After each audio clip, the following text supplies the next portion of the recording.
Welcome to Numi Talks. I am your host. My name is Mark Long. I am the co-founder of Numi and Numi Search Ventures. Today I have with me the incredible Namrata Sarmah. Nam, thank you so much for joining me here today. Go ahead and introduce yourself. Thanks, Mark. Thanks for inviting. So my name is Namrata, and I'm a Chief Product Officer, been in product for 15 plus years now. I'm originally from India, moved to the UK as a student many years ago, and never left, never went back. I'm a mom of two little boys. I live in North London with my husband and family. I'm also founder of Women in Product UK, which is a community of 2,000 plus female product managers in the UK. And very recently, I've actually launched a product leadership brand called CPO Track, which is doing quite well already. So yeah, very excited to be here. Excited to answer your questions today. Oh, wow, wonderful. Your career, your journey, you have so many things on your plate, as well as what you just referenced. You also are a coach and an advisor as well. Yeah. So, oh wow, what a lot. How do you juggle everything? One thing that, so I don't actually believe in work-life balance, because I think at a certain point in your career, it's very hard to find that balance because your personal life, your work life gets intertwined. Your work friends becomes your personal friends, So for us at home, for me and my husband both actually, we believe in work-life integration. Okay. What that means is we are a team of 4 people at home. And, sometimes it's work, sometimes it's fun, sometimes it's, different things. But we try to balance our kind of diaries, manage our diaries around work, or let's say we do work around our personal schedule. So that's how we try to do it. And you're right, it's very hard with a full-time job, kids, a few businesses. I also have 2 board roles. It's very hard to take time out of all these things. And then I also want to have good quality time with my kids and my husband. So for me, I think the integration has really worked.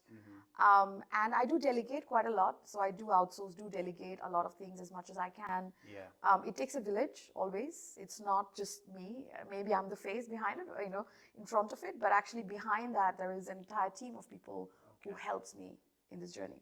Oh, wow. So your tips are, it's a work-life integration.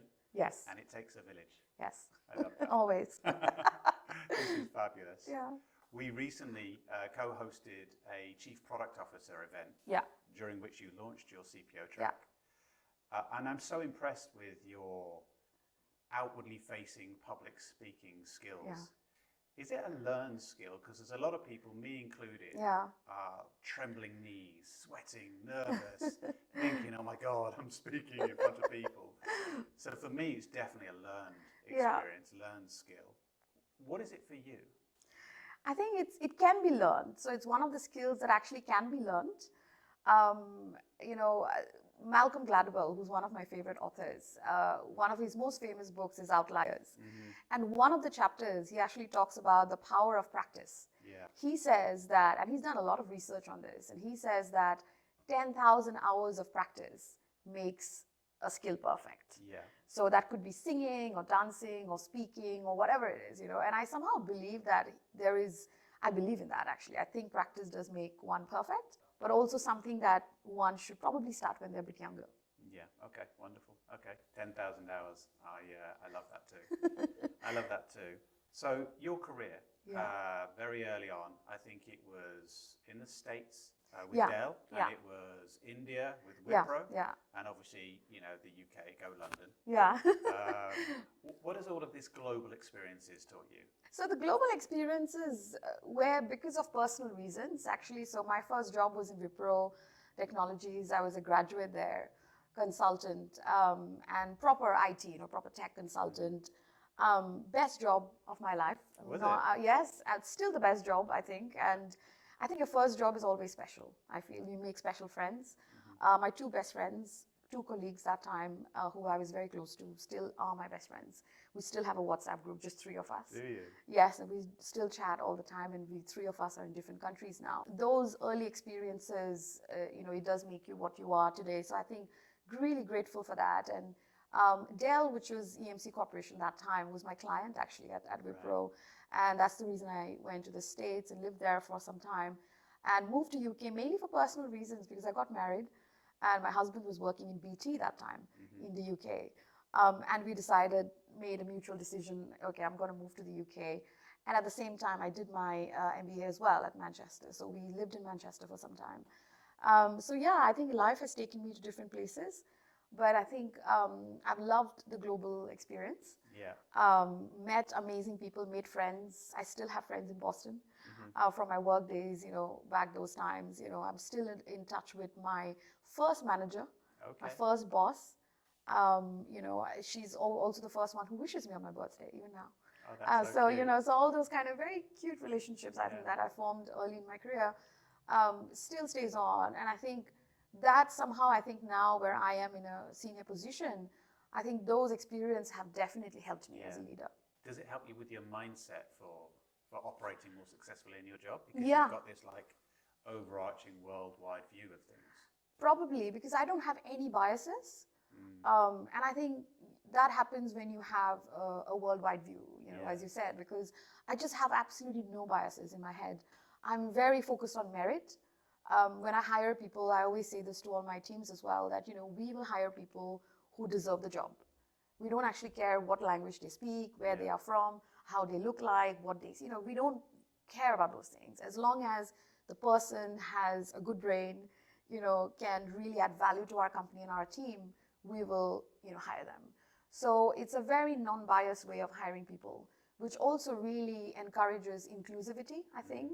So definitely working internationally brings, I think that adds that in your head, that you see the world differently. And you also think about different options, right? So in my head, if I cannot build a team here for whatever reasons, I'm always thinking about how do I build a team in another part of the country, in another part of the world, probably. And because I do have a broad network, most likely I do know people in other countries who can help me in building teams elsewhere. So I think, I think there's advantages to that.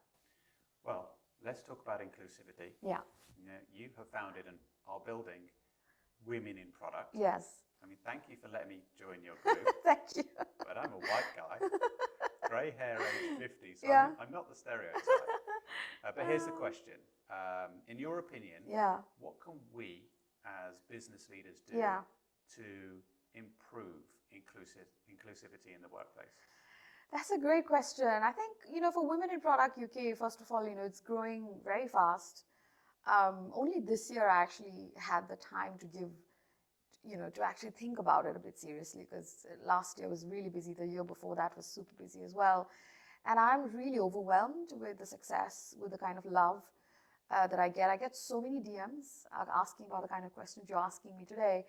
And actually, I think, we always say that it's a female-run organization, of course, but we are, allies are always welcome. That's the reason you're, in the group as well.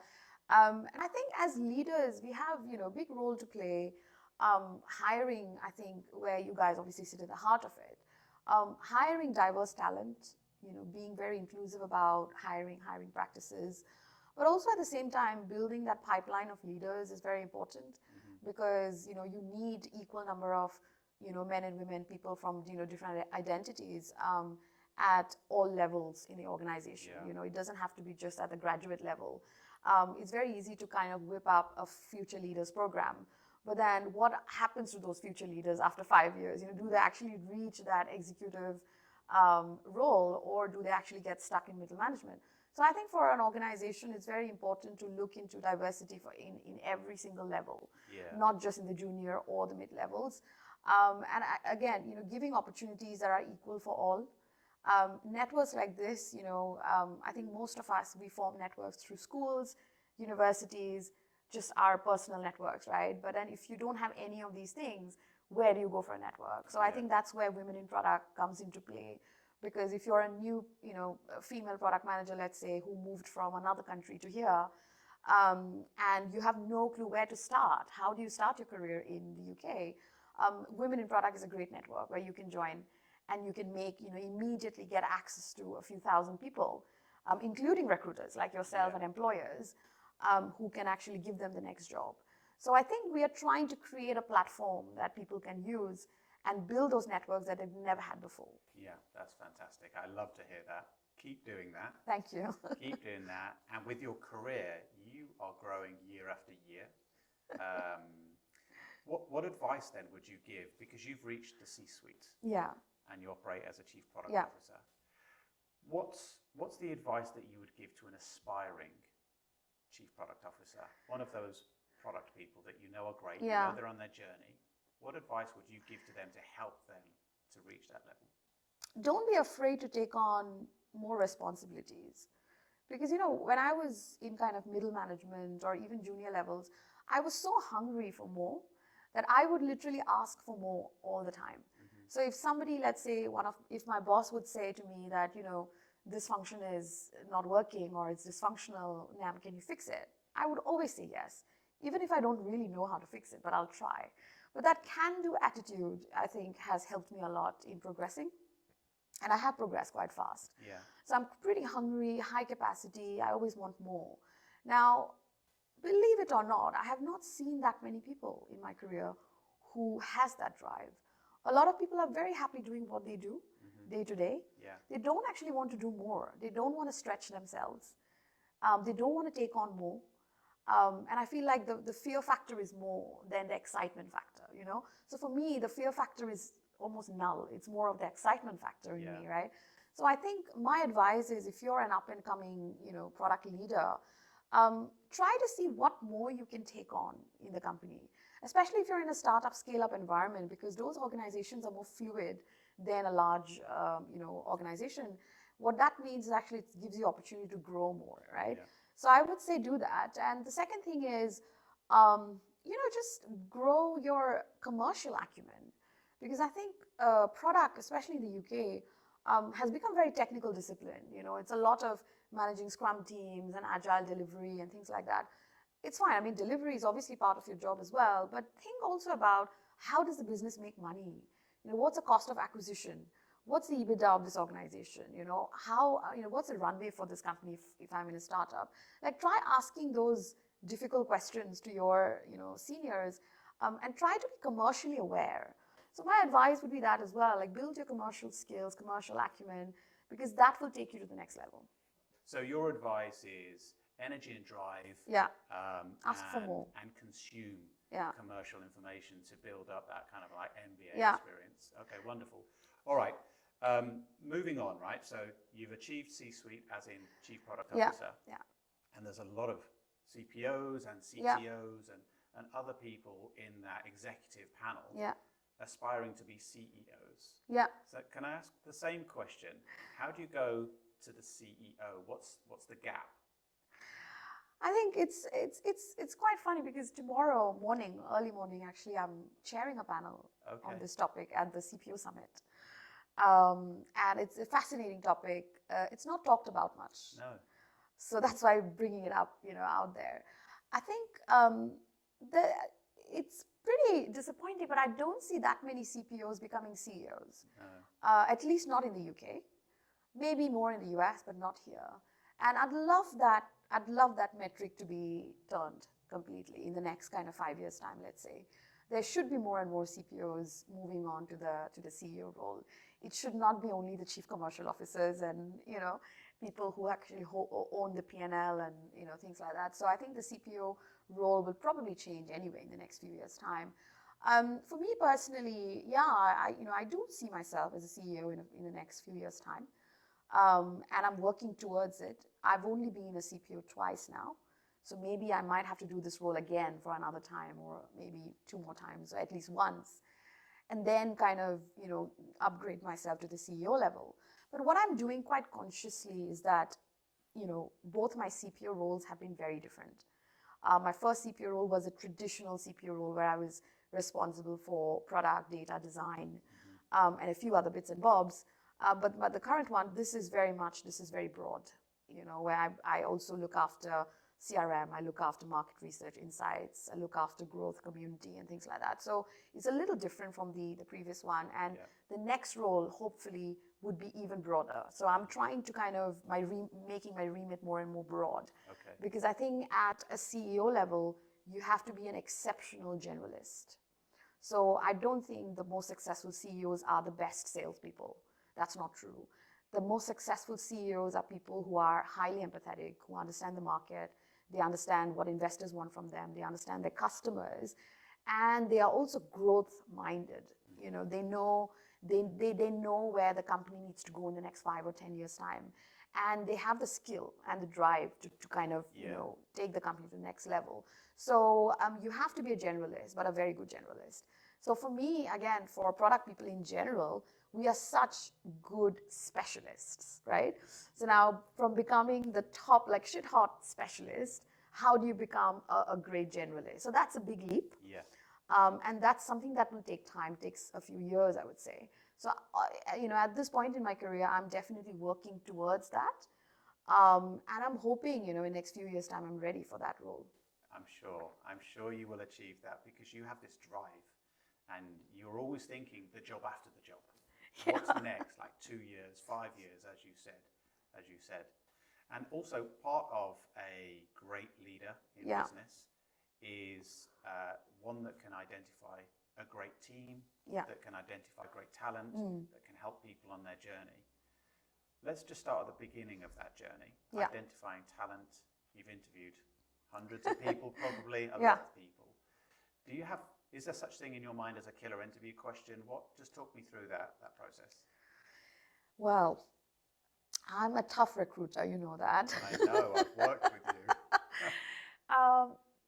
You know, I don't actually ask my interview questions. I never ask riddles or puzzles or how many balls will fit in a car. No, I don't. I personally don't.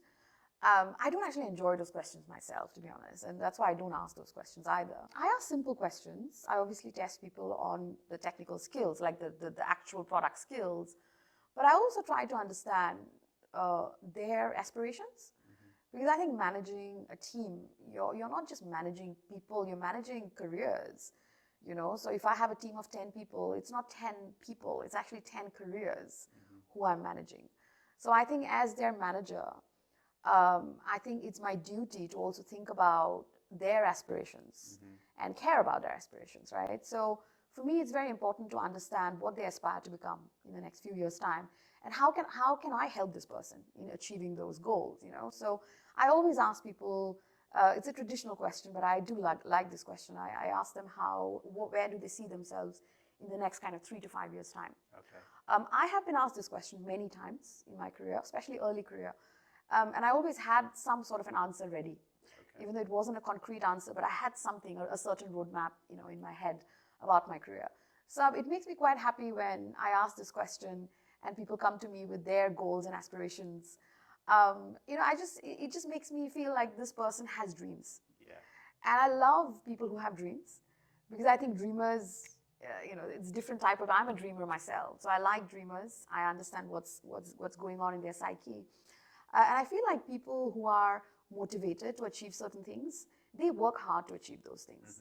And I want hard workers in my team, you know? Fair play, so it's me pretty too. simple. It's pretty simple. And I do like some of those kind of old school ways of working as well. People who are committed, loyal, people who are hardworking, you know, sincere people, attention to detail. My attention to detail is annoyingly, I'm super detailed.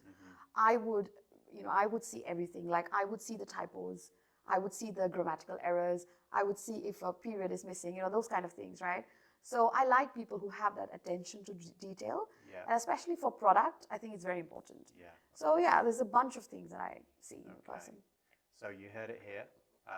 I'm gonna quote you as well, back to your work-life integration and your drive.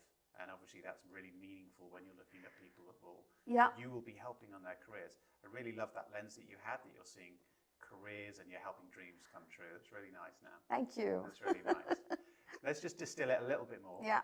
There are, in product management, certainly, there are a lot of good product managers. Yeah. A smaller number of great Yeah. superstars. I don't know if that's the right terminology, but what's the difference between a good product manager and a great product manager, in your opinion? Yeah, so I mean, I think there are superstar and there are rock stars. There's two types of people. I think there is this book. There then. What's the difference? There's this book called Radical Candor. Yes. Kim Scott. Yeah, Kim Scott. I love the book, and she's now on masterclass as well, where she's talking about all these things, and great to listen to all that. And she defines like rock star versus superstar. And I think a company needs both type of people, right? So superstars, yeah, people who are kind of high achievers, big dreamers. They might not stay in your team for long because they're ambitious, right? So they're always thinking about next. Yeah. And then you've got people who are quite stable. They are a stable pair of hands, people who you can really trust. They might not be very high achievers, but they're consistent. Yeah. And I think there is something very attractive about consistency. Yeah. So you need both types of people in your team. I think if your team is full of people who are, everybody's a high achiever, everybody's dreaming super big, as a manager, it'll be very hard for you to retain talent because everybody's always looking for the next move, right? Yeah. So how do you even retain? So you need, I think, a mix of superstars and rock stars in your team. I think in terms of PMs, I think the best PM, the great PMs are the ones who ask a lot of questions. Okay. As a manager, I'm always happier when my team has bigger, better ideas than me. Mm-hmm. That makes me the happiest. Okay. I do not want to be the most clever person in the room. I actually want my team to be way more clever than me. Mm-hmm. That makes me very happy. So I think great PMs are the ones who ask a lot of questions. Yeah. And they just think about stuff that nobody has thought about. And you're right, sadly, there's only a few of them in the market. But I think talent, but that's the thing about talent, is the best talent, the top talent is rare. Yeah. And must be treasured. It must be. In fact, my son plays for a football academy. Yeah. And in his review, he specifically said to Jay, he said, I really like those footballers that care more about their career than I do. Those footballers that come to me and ask me questions and are always asking questions. What have you seen? What can you learn? How can you be better? Right, let's frame this. You found a superstar. Yeah. And you're interviewing them. Yeah. And superstars, even in today's economy, this year's been hard. Yeah. Lots of job seekers, not very many jobs. Yeah. Yeah. You're trying to hire this person. By default, they have got 5, 6 other offers, right? Yeah, yeah. What advice would you give to a hiring manager or a founder that wants to hire this person? How do they stand out so that person chooses to join for them? What I generally do is, if we have a PM that we have offered, and we know that this PM has multiple offers, and this has happened to me many times, I generally pick up the call myself and give them a call after we give the verbal offer. Yeah. So the talent acquisition team gives out, or the recruiter gives out the verbal offer. Yeah. I generally call them on the phone. And for me, I would say 99% of the times, I have been able to secure those candidates. Okay. Because, and I've asked them actually, why did you join me versus those 5 jobs you had? Yeah. And it was like, well, Nam, you were the only CPO who called me. Because the others were like, it was a very different process. It wasn't personalized enough, So I think personal touch goes a long way, even in today's world. Now we're going to change tack a little bit, and we're going to talk about the evolving nature of the discipline of product management. So what sparked my interest in this recently was watching Brian Chesky be interviewed by Lenny. So pretty controversial. Yeah. What are your thoughts? I think as a founder, every single word he said made sense. I would have said exactly the same if I was him. But I think it's what product management has become in the current scenario, right? Because you look at product management 10, 15 years ago, it was actually a commercial discipline. There were no CPOs that time, but most PMs would report into like a chief commercial officer or chief marketing officer kind of person. And that obviously changed. And then product owners and those things happened, became more of a delivery role.